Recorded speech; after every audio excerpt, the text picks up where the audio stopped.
ये लॉकडाउन जब लगा है इससे फिर तकलीफ होना शुरू हुआ। पहले पैर में तकलीफ हुई, पैर भी जमीन पर नहीं रखा गया, तब फिर हॉस्पिटल गया। इमरजेंसी में रात को 10:30 बजे डॉक्टर इसका ऑपरेशन किया, तो यहाँ से पूरा मांस निकाल दिया।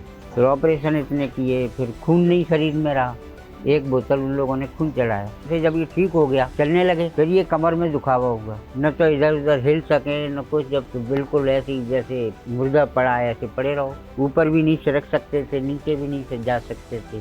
बहुत ज़्यादा तबीयत खराब होती रही।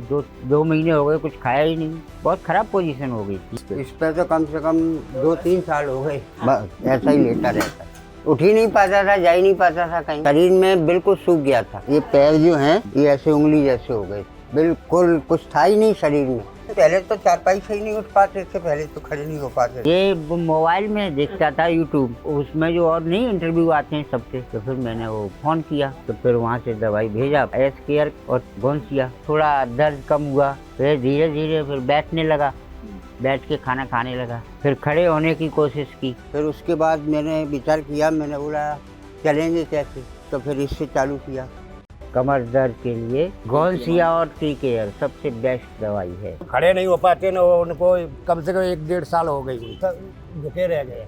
कमर में क्या एकदम उनको कोई तकलीफ नहीं थी, ऐसे ही अकस्मात होने लगी।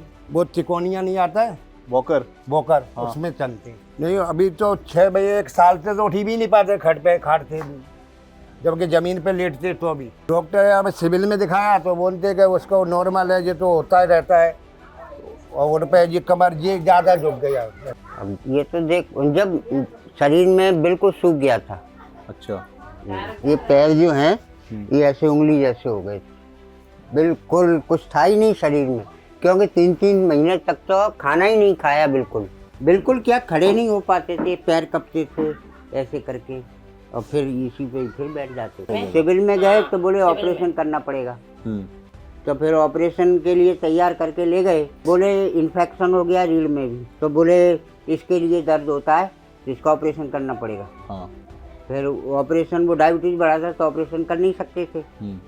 फिर उसके बाद में उसमें से वो कुछ पानी जैसा निकाल दिया, चेकिंग के लिए भेजा। तो चेकिंग के लिए जब भेजा बाहर, तो फिर नॉर्मल आया तो फिर छुट्टी कर दी। फिर उसके बाद में गोंसिया लेना शुरू किया। ये टी केयर का है, ये गोंसिया है।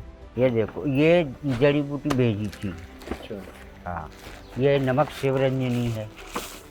गोंसिया और एस केयर ये पहले भेजा था। गोंसिया तो खाते ही रहे शुरू से ही। ये कैप्सूल भर दिए और उसको वो करके कैप्सूल मंगा के और भर दिए। हाँ, इससे खाने में आसानी है।